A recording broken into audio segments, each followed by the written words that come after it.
Welcome to MezFi Meets, where we bring you conversations from the cutting edge of blockchain, AI, financial services, and property with interesting people doing amazing things. I'm your host, Jerome, the CEO of MezFi. On today's episode, we have an extremely special guest, John O'Loughlin, the Managing Director of Coinbase Australia and Pacific. John has headed up Coinbase in this part of the world for 2 years now and is a strong advocate of the blockchain industry in Australia. If you enjoy our content, please consider liking and subscribing. MezFi is an investment manager in Australia. If you'd like to find out more about us and our products, go to www.mezfi.com. Let's jump into today's episode. Hi everyone, it's MezFi Meets. Jerome, the CEO of MezFi, here today with John O'Loughlin, the Managing Director of Coinbase Asia Pacific. John, how are you today? Great to be with you, Jerome. Super excited to chat. Love what you're doing with MezFi. Really looking forward to the next 45 minutes. Thanks so much, John. And it is a real privilege to have you here today on MezFi Meets. John, look, I think today what I want to start, because, usually with these podcasts, where we go is, origin stories, and everyone in crypto has one, how they got into the industry, for the 6 years prior to Coinbase, you were with Ant Group and with Alibaba, much more traditional sort of, payments and online companies. How did that transition come about a couple of years ago now to Coinbase? Yeah, thanks, Jerome. Oh, look, always a huge amount of humility being in the crypto space. I think we might have talked about it before. There's a hell of a lot of human capital talent in this space. And so when you make the leap from something else, whether it's TradFi or e-com or fintech, there's going to be a few, kind of leaps of faith, and you're going to have to be really willing to kind of learn by doing. And so I'm still on that journey. But there are a number of analogies that probably have to do with Ant Group and Alibaba being Chinese, operating in a Western context, probably versus being TradFi or fintech and making the leap to Web3 or crypto. So while there is, a lot of difference in the business, and I think that the pace of crypto is clearly faster, it does mimic probably the earlier days of Chinese e-commerce and Taobao and Tmall International, WeChat, Alipay, etc. And that's been, clearly analyzed and publicized through 996 and, this very, very strong work ethic of Chinese engineers and a lot of people on the mainland. And I think that's also prevalent in India and other societies. And so that's a real wake-up call when you're a manager or working in Australia, where, let's be frank, a lot of people enjoy the work from home ideal. They enjoy the beach, they enjoy the golf club, whether it's Mornington or the South Coast or whatever it may be, and a lot of business are done in those places.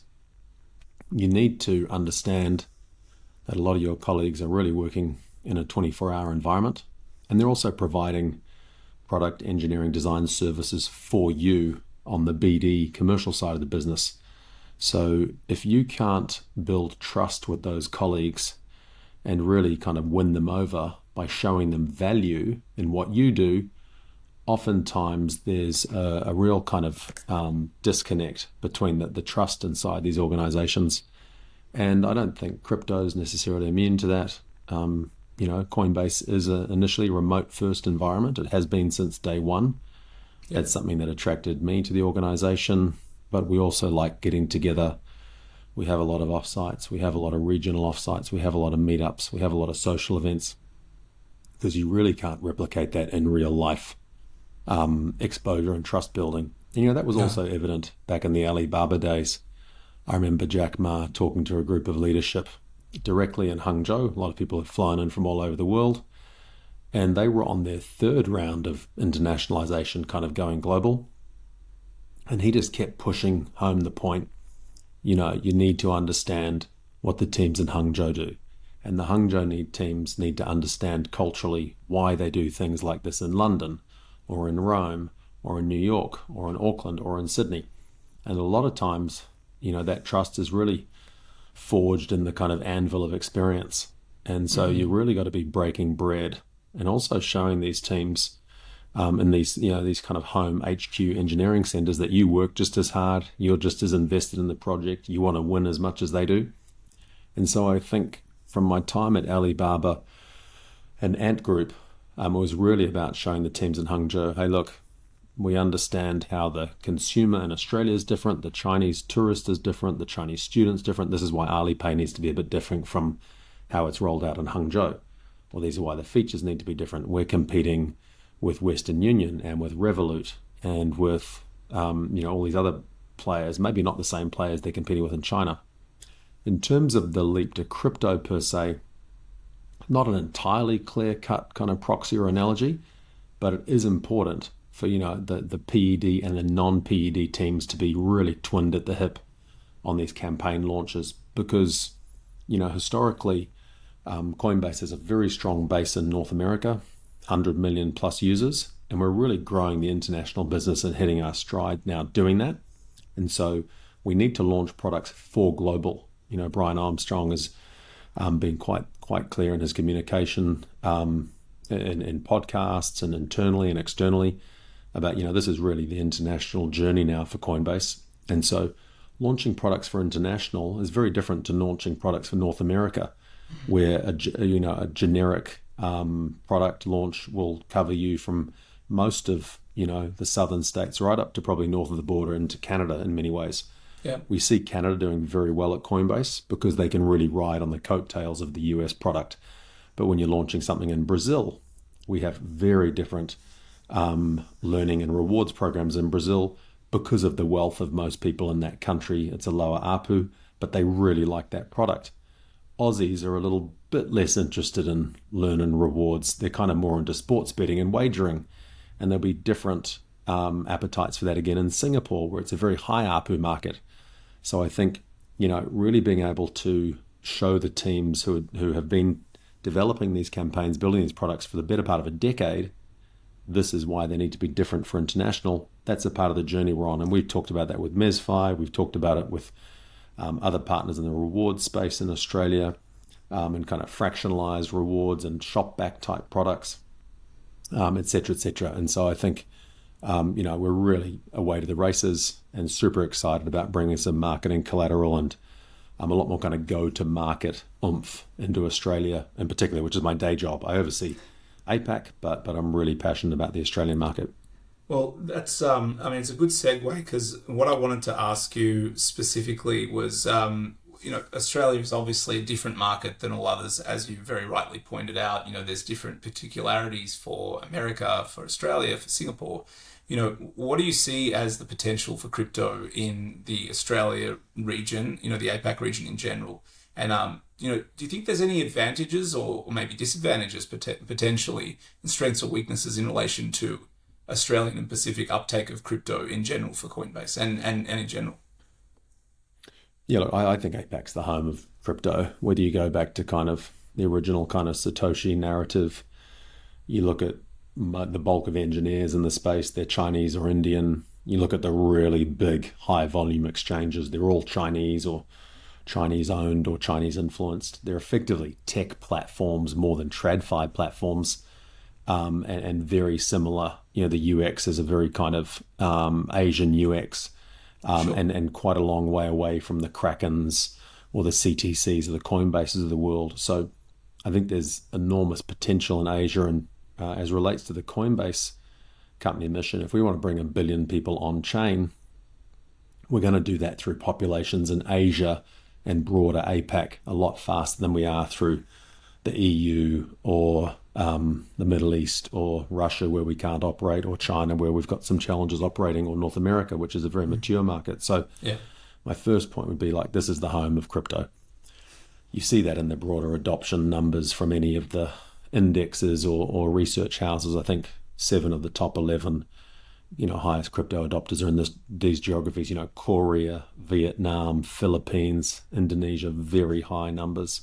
Yep. Quite low ARPU in some of those markets, quite high in others. In terms of Australia per se, we actually just commissioned some research with Finder.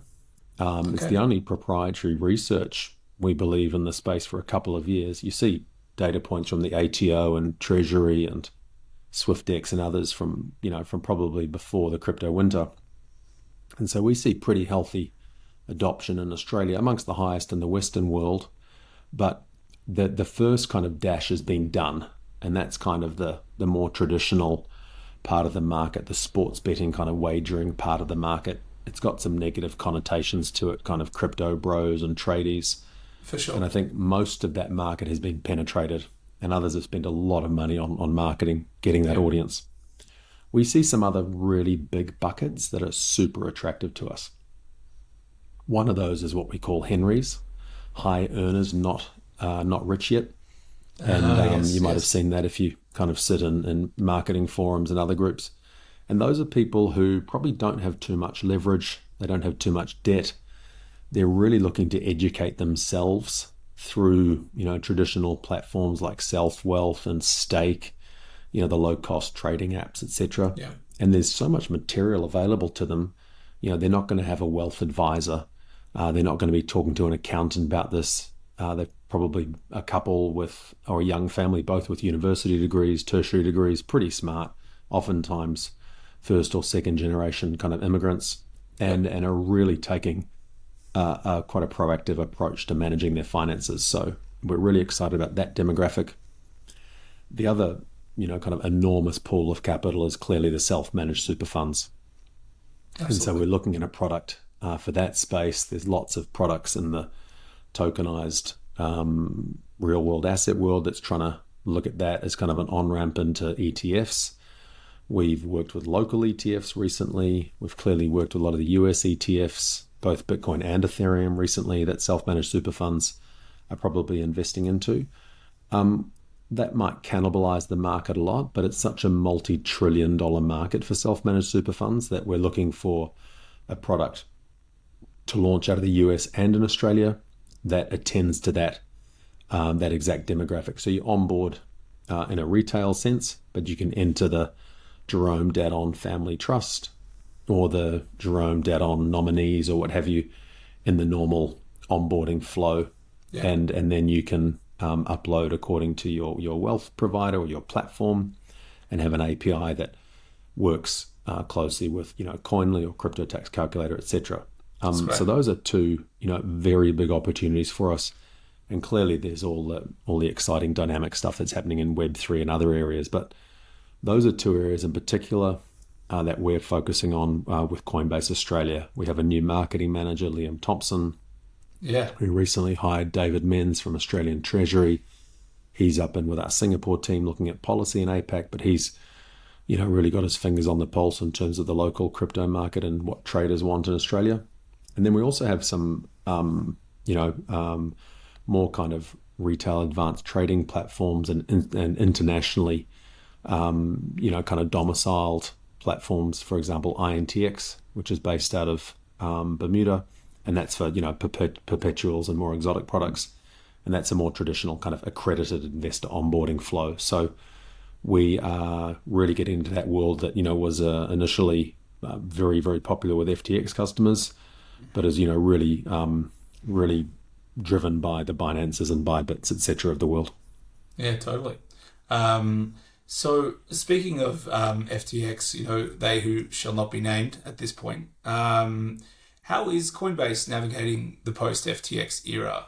Coinbase have obviously, quite famously, you guys were listed in the US, so you're very compliant. But have you found that it's become harder to engender trust from users in the public since FTX happened? Yeah, look, I think that's an opportunity for a number of exchanges to try to kind of lap up or soak up that business. I think the reality is, talking to people on the market, I don't think a lot of that money has flowed back into the market. They're waiting for the bankruptcy proceedings to terminate, and those have been moving along quite positively, actually. I think it shows, particularly in Australia, that bankruptcy law works. Yeah. I know from friends and family members who were long FTX, clearly people would have liked to have some appreciation in their tokens. They're, you'd be quite upset if you're still getting your token for what it was, kind of 2 years ago, yeah, for sure, as opposed to what that Bitcoin or ETH or Solana would be worth today. But I think people know that the sector's, been cleaned up, and our brand is all about trust. We are very, very buttoned up. We dot our I's and we cross our T's. Yep. And when we look at the world, we really have an approach for international. It's kind of go broad and go deep. And so we're in 10 global markets in a go deep fashion, which means we're fully regulated, compliance, AML, local directors, etc. And there's a lot of governance burden with that. But it means that people, trust in exactly the same structures in the history of the business that allowed us to list with the US and be regulated by various regulators there and have all that auditing and openness and transparency. And, touch wood, we haven't had a major breach of the exchange from a retail or insto side. When you're getting into bed with the BlackRocks of the world and the Fidelities, you need to do a huge amount of due diligence, and their due diligence processes are very high hurdles. So those are things that I think people find attractive, although it is a very competitive market. There are lots of exchanges out there. It's quite hard to attract customers after the crypto winter. And so we just continue to educate and continue to push that message of trust and around custody and insurance, and we don't hypothecate funds. We dollar back everything one for one, etc. Back to your earlier point in terms of, is APAC in an advantaged position or is Australia in an advantaged position? Yeah. I think we're looking forward to the draft legislation in Australia early next year. It has been somewhat slow to come, and I think that's just a factor of a change in government, maybe moving from a priority for the Liberals to less of a priority for Labor. Yeah. But it's really our job to lean in and work with the regulators as we move from AUSTRAC to ASIC with Treasury as the kind of bureaucrats who are writing the law. And while we would like to accelerate it, I don't think that Australia will be at a big disadvantage if you're trading crypto per se, although some of the banks have taken pretty blunt instruments to onboarding and slowing down on-ramping and off-ramping for fiat for crypto, just given their concerns over scams. But some very, very positive movements in that space. And even in the last few days, the ACCC is taking action against Meta, who they believe account for half of all crypto scams coming out of Facebook. We've always said we need to work with the platforms. And Albanese has his own, special envoy just appointed recently, Andrew Charlton, who's clearly a very commercial, young, rising politician, very knowledgeable. And so I think things are moving in the right way. If you compare us or the Australian regulators to the MAS in Singapore, everyone internationally refers to the MAS as highly astute, very respected technocrats, really looking at the interests of Singapore Inc. as an incredibly prosperous nation state. We have a very high ARPU in Singapore with crypto, but there are very, very firm rules that ensure that we can't market to retail customers there, because MAS are all about the innovation and their sandboxes and rules for stablecoins and rules for exchanges and rules for institutions, and very much about protecting and even shielding their consumers from any risk. So in some ways, we can do more with our marketing funds and our go-to-market campaigns in Australia and actually have quite a bit of probably some jealousy from our colleagues in Singapore about launching in Singapore. So I wouldn't say anywhere's perfect yet. The more developments we can have and the more kind of law cases we can have out of the US with the SEC, in which case most of the tokens and the Web3 players and crypto players are winning against the SEC, arguing that coins are not securities. That's a net positive for the industry. The thing that I worry about in Australia is really keeping human capital onshore and good young devs and good young entrepreneurs onshore, because there is a real challenge to raising capital when there's not regulatory clarity. And so there have been 5 or 6 quite punchy enforcements from ASIC against players in this space, and clearly some frenemies and competitors to MezFi have been pinged by ASIC. Even though those Web3 and crypto players are winning their court cases against ASIC, ASIC clearly have deep pockets and want to appeal these cases, as you imagine they would. Other regulators have done that around the world. And so we have this kind of regulation through enforcement until the new regulation lands. I'm quite sure that the teams at ASIC will follow whatever the new regulation is, but until that comes, we're in a bit of a stasis and a grey zone. And that's a concern for Coinbase Ventures portfolio companies, for people like yourself starting up businesses. You've got to be willing to take a punt, but then possibly even launch your product overseas first. And then again, Australian consumers don't get the benefit of all of the innovation and the creativity, and particularly the rewards and yield you may be offering, albeit you based from Australia. So that's one thing that personally is really passionate for me, because I meet so many of these people in the community here, talk to universities, go to meetups, and I think there's 2 or 3 more immutables in the pipeline in Australia, just given the flow of projects that we're looking at. Yeah, wow. It's really concerning. I completely agree with you. It has been a number of years. I've been to a couple of the roundtable discussions regarding tokenization. I'm relatively new to all of this. Obviously MezFi, I've been developing the platform for a couple of years, but there are other people who have told me stories about the number of roundtables they've been a part of. I imagine you're the same with Treasury. You mentioned stablecoins before, in Singapore being a bit of a hot button topic. Coinbase have obviously gotten involved in the stablecoin game with USDC, and USDC has done exceptionally well. Now being it's the second largest stablecoin by market cap. Is it I'm not sure exactly what the market cap is at the moment. I think it was 50 billion a few months back. It might be even more now. And it obviously survived the Silicon Valley Bank capitulation. Tether, with their USDT, they're currently planning, or at least the head of them was planning, to launch a tokenization platform with USDT. Does Coinbase, does Circle have any similar kinds of plans with USDC, or is it? I'm interested to know what kind of plans there are in the future with USDC. Yeah, I think USDC is kind of a 34 billion US market cap and 50 Aussie.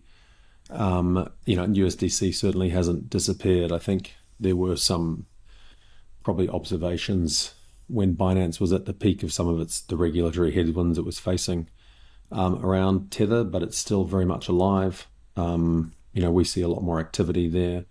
Our stablecoin teams have been, very, very active, looking at ways to develop more USDC pairs in as many geographies as we can. Initially, a lot of these geographies may seem small, but it's really about finding these interesting use cases whereby you have, kind of oftentimes quite kind of practical treasury use cases in certain industries, like, trading fruit and vegetables, or spaces where people can't get trade finance, or very strange remittance flows between major offshore, kind of guest worker type laborers, like, Turkish and Filipino, Bangladeshi, etc. So we see huge opportunities there. We would like to be working with the best stablecoin providers in Australia. There's things afoot for that to happen. I think most of our team have been focused on Euroc, which is the Euro Circle stablecoin. Okay. Working in that geo, I think we see lots of opportunities in Europe. But then again, you see pretty big developments from PayPal. PayPal have had a pretty impressive start to their own stablecoin. I think they're offering about 16% yield with boosted staking with Solana. I think when someone like a PayPal gets into stablecoins, that's like someone who disrupted payments, then getting to something else to disrupt payments. Yeah. This is something that we spend a lot of time thinking about. We talk to lots of teams about it. We're looking at kind of live projects. I'm in the Philippines right now with a bunch of people. Lots of exchanges are launching their own stable coins as well. So that's an interesting space to watch. And to my mind, just being able to kind of publicize really to capital markets and I would say kind of the investor relations audience and TradFi, what some of these solutions can do is just as important as what they're doing for the kind of non-banking, non-TradFi world as well. Because whenever you eventually or effectively touch a fiat rail and you want to cash in or out with cash, or a sovereign currency, you're kind of playing with the big boys, right? You're going to be viewed as a store of value or a payment method. And that's really when the kind of prudential regulators and others, look up and listen. I think a little bit of heat has died down on the kind of sovereign currency concerns. You clearly had China with its own stable coin and or rather digital currency. We've had a lot of commentary in recent weeks with the US presidential campaign. But we've been very, very keen to depoliticize crypto. And you would have heard that from Paul Greywall, our chief of legal, who has been very active with the SEC or against the SEC. And we don't think that's helpful. But, you kind of have to be sitting under a rock not to have noticed, what the commentary has been around that kind of strategic reserve of crypto in the US. So very exciting space, still early days, still lots to happen there. Yeah, no, absolutely. The stablecoin space is really interesting, and I mean, obviously, the crypto industry and Web3 as a whole is such an interesting thing. I remember when I first met you, you told me that I had to read a book. It was Chris Dixon's book, Read, Write, Own, and I probably didn't read it early enough. In the lead up to this podcast, as well as it's some other, I've started reading and I've gotten through quite a bit of it. He describes, the journey of the internet from the beginning of the internet to Web3 today. What do you see as Coinbase's role in that sort of movement to the decentralization of the ownership of the internet? Yeah, look, I think I'll draw from some commentary from some other people recently having talked about it. One, Simon Kant, who's one of the co-founders of Reinventure. So Reinventure are a round C, actually Australian Westpac banked digital fund, who invested in Coinbase in 2014 and clearly seeded hundreds of millions of dollars of additional companies in the space in Australian funds and investing all over the world in Web3 and crypto exchanges and other digital asset infrastructure players, etc. And so Simon's been looking at this space for a long, long time. I was on a panel with him recently, and it takes me back to my original kind of training days at Goldman Sachs. And he talked about, how the transistor radio upended, communication, the dissemination of information, well before Elon Musk and Twitter or Facebook. And then talked about, the personal radio going to the term transistor, which is more like an iPod, and being able to move around with it and share that information in a mobile fashion.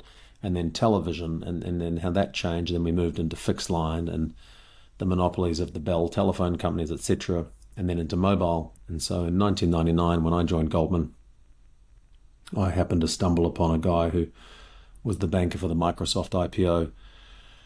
And we were pitching to Vodafone at that time around some assets in Italy. And they were very much the largest kind of player in the tech space at that space, ex kind of Microsoft, because mobile network carriers had all of the market cap, and Vodafone was this enormous giant, and Nokia was a much bigger giant than Ericsson. No one had heard of the Apple iPhone, hadn't even come out. And so at that time we sat down at a desk, and I had a Sony Ericsson flip phone that had WAP, which was the mobile internet of the day. It was kind of just 2.5G, maybe just 2.5G. And he said, okay, turn that phone off. I'll turn my PC off. Let's turn them off. Let's turn them on at the same time and see who can get onto the internet first and search for something. So, I'm waiting for my phone to start. It takes like 10 seconds. It feels like a lifetime. But he's waiting for his desktop to start. It takes like about 2 minutes. And it's still whirring away under the desk. And he finds a browser. And I think we go to like Yahoo Finance or something, which was this amazing page. Very messy. Hundreds of listings, stock graphs, all sorts of stuff. The point was that, the wireless internet had completely upended the desktop internet, and in some places like Japan with Docomo iMode and Korea, they kind of leapfrogged the desktop and had this strange kind of wireless kind of pop, but actually the desktop endured and became the main way to kind of absorb information and move through the internet, and then mobile took over, and the kind of rest is history until we all start wearing goggles or whatever it is. But I think what it shows you is that what Chris Dixon has managed to do with his Andreessen hat on having looked at a lot of investments over the space of 25 years, is to go back and put this Web 1, Web 2, Web 3 thing into context. And, the players who are winning, who won Web 1 are not the same players who won Web 2. No. And there are a lot of players in Web 2 who missed out on Web 2 and want to win Web 3. But effectively, it's about how do consumers want to control and use and monetize their data. And this is not just artists or creatives. It's everyone. Everyone who wants to be an influencer or everyone who wants to be on TikTok. It's our children. It's our children's children. Who knows what it's going to look like. And so that's where the blockchain is this absolutely transformative tool to manage and house and distribute and verify and validate and continue to remonetize and distribute this information in a very safe and secure environment. And I was coming back from Singapore about a month ago from an offsite when there was that major disruption of the banks and the airlines, Cloudflare, I think it was. Okay. And, their entire system is held on a centralized set of servers somewhere, which could have been prevented by a decentralized peer-to-peer, storage system, which is what the blockchain is. And it's much safer, far more secure from a cryptography standpoint, from a cybersecurity standpoint, etc. So we're beginning to see these examples come to life of what Chris has managed to document in, a pretty chunky book. And I'm about 4/5 of the way through it. But I guess when you have a bit of grey hair, you can relate to the stories, and it gives you a lot of confidence to be in the space, because it's a tough space to be in when a lot of the asset prices fluctuate 15 to 20% a day. Man, I haven't sweated as much. You've got to be able to see the kind of forest through the trees if you're going to have a productive life. Seriously, I mean, you're a rower, so I've read up a bit on your rowing escapades over the years. So you're used to the hard work, going through the hard stuff. So crypto would be a breeze to you, I guess. It's redefining my life after 50, I can assure you. Yeah, no, I can imagine. So what do you think then is the single biggest barrier? Maybe not the single biggest barrier. What are the biggest barriers to mainstream crypto adoption then? Yeah, I do believe crypto needs a rebrand, and this is kind of my personal view. And I think we're getting there. Coinbase are doing some things with a bunch of campaigns that we're looking to work with really trusted, kind of impressive partners around the globe, and do that with a lot of humility. So we're not viewed as a big US tech platform. That can be a real negative when you rock up to a Canberra or Wellington. For sure. The Metas of the world and the Amazons of the world, they're not necessarily always that popular there in terms of what they've done to domestic economies or to the news cycle, etc. So I do think crypto needs a rebrand. We need to keep pushing for this faster regulation, because as soon as there's that certainty and mums and pops and baby boomers and retirees can say, okay, this thing is now regulated by ASIC according to these rules, as well as having a bit more of a lexicon or a kind of dictionary of terminology that's possibly updated from the Companies Act. A lot of the things in the Howey test in the US that the SEC looked at date back to kind of 70-year-old treatment of, orange plantation governance or other things that are really out of date. And so we do need to make some tweaks to the terminology so that lawyers and people who are writing contracts for investing in MezFi, for example, can be comfortable with the terminology. And I think we need to, particularly in Australia, make it attractive for people to invest in venture capital. I think there's enormous challenges for venture capital vehicles in Australia, well beyond capital gains tax. That just mean that money is just not going to stay here. We've had this incredible run of Xero, Canva, Atlassian, Afterpay. These businesses have, got their own family offices. They've got hundreds of their own offshoots. It's going to be safety culture. There's going to be more and more of these that want to spurn more technological innovations, startups, scaling, scale-ups, whatever you want to call them. We've got this amazing pool of academic and university talent here. people are clambering to live in Australia and New Zealand. When you look at the chaos around the world, and I know you've got forebears in the Middle East, and I've got forebears in Eastern Europe. My mother moved out to New Zealand, or actually spent a lot of time in Sydney in the late 60s from Eastern Europe and communism. Lots of people have moved down here from, Greater China, my father-in-law included. Doesn't mean that you don't keep a tie with that part of the world, but we're blessed with these big, smart, hungry diasporas. And so if we want to make sure these people don't get sucked up to the Singapores and the Dubais and the Londons and the Los Angeles of the world, we need to allow them to raise capital here, but then also have stock plans and options plans for their founders and their junior founders and their management teams and their marketers and their growth people and their data scientists and all the people that get these platforms up and running and humming in a competitive fashion, so that if they're going to put in those hard yards, they're rewarded and not kind of taxed endlessly. So those are three things that I think are challenges for the industry, but lots of people are looking at solutions and I think they can be overcome. I'm kind of eternally an optimist. Yeah, no, I'm very optimistic as well. I chose, even though I am Australian, obviously, but I've chosen very specifically to maintain MezFi in Australia.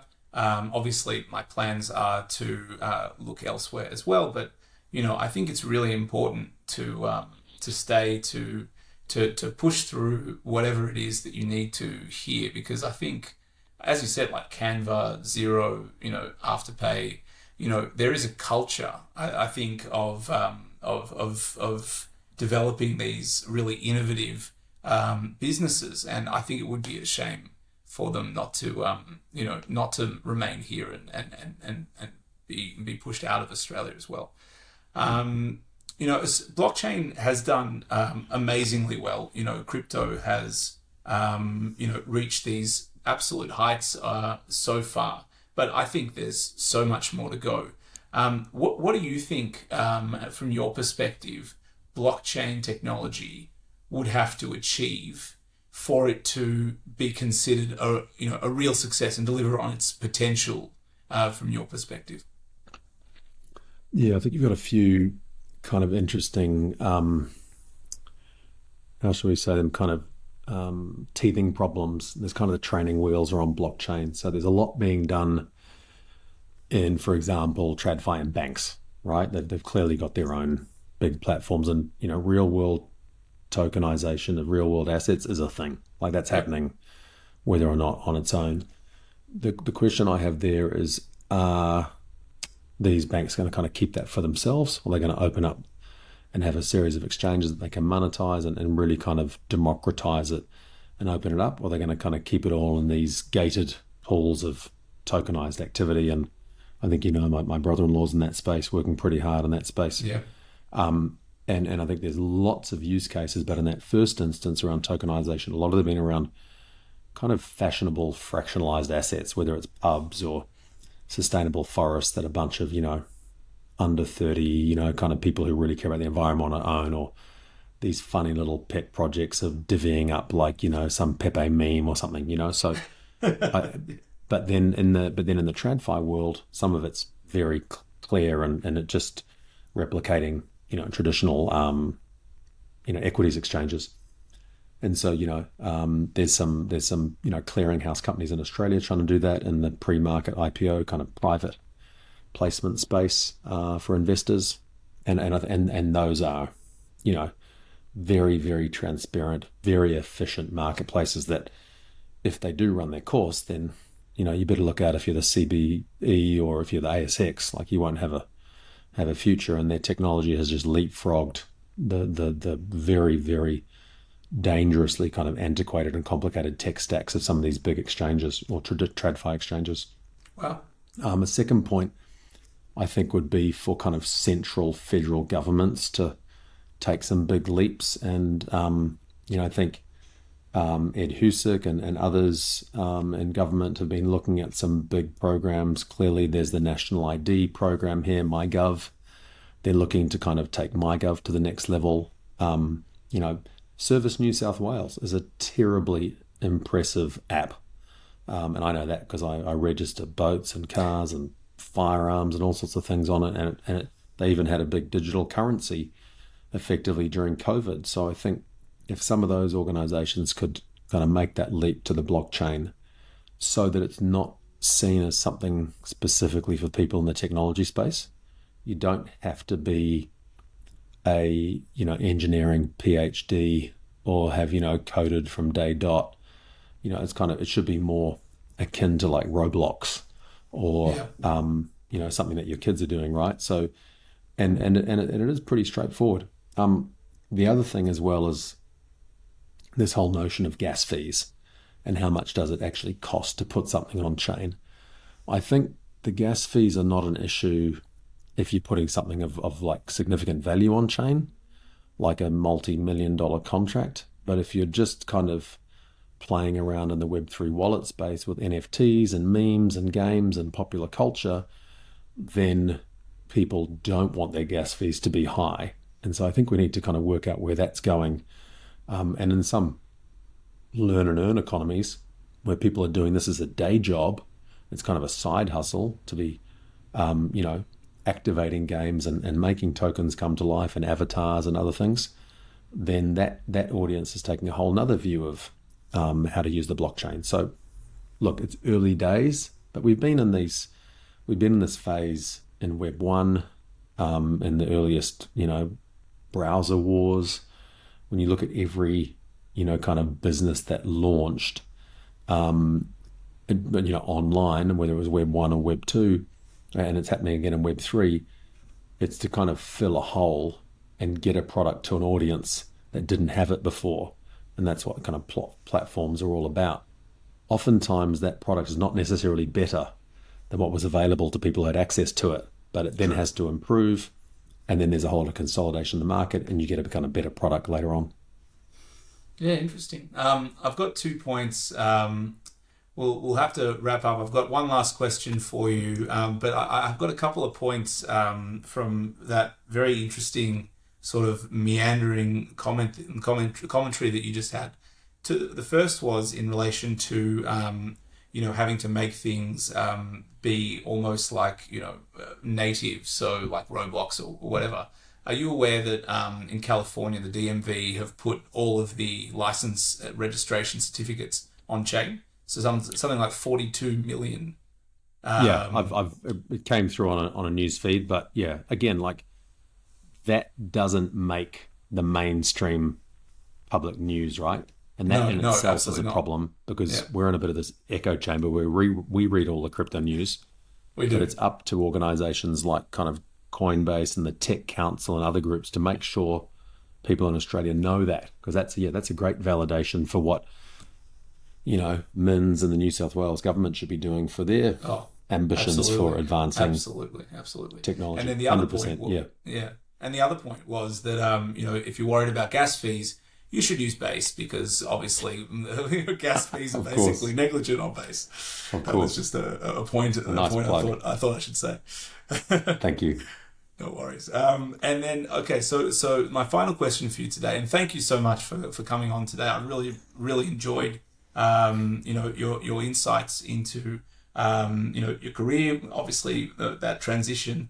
I thought it was really, really interesting that sort of way of putting Chinese Eastern to sort of Western philosophy and mindset is almost more than the change from TradFi or traditional to crypto.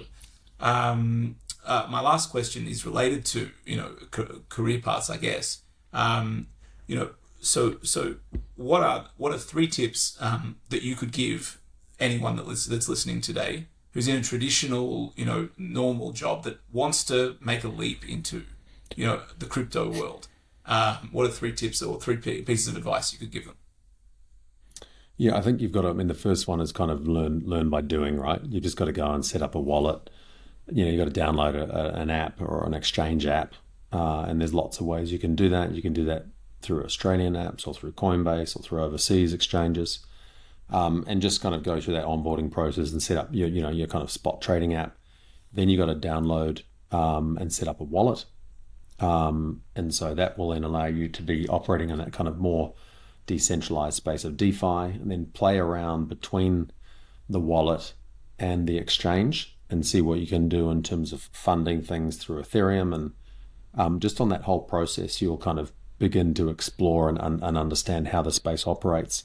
And then just start, I'd just say, again, these are kind of 3 different steps to learn by doing what I'm in. So there are just so many Reddit forums and chat groups and YouTube groups that you can, really explore now.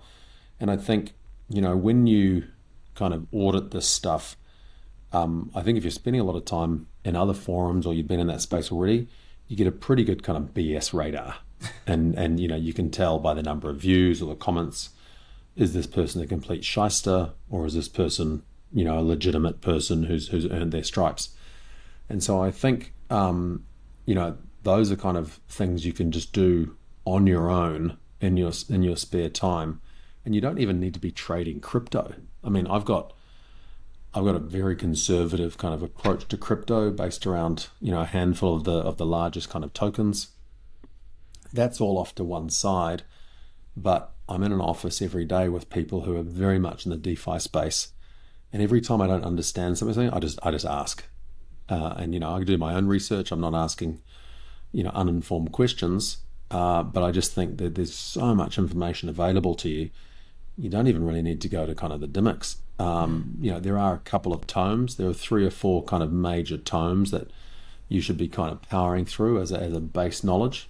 And then as a final one, a bunch of very impressive online courses you can do around crypto 101, that most of them are really heavily focused on Bitcoin. But that is the anchor kind of asset, and I think it will continue to be for some time as we evolve and we get more and more kind of significant tokens like Ethereum, Solana, Polygon, etc. Nice one. Learn by doing. Get in there, roll your sleeves up, and do it. If you're not, you're just joking. No, that's great advice. Great advice.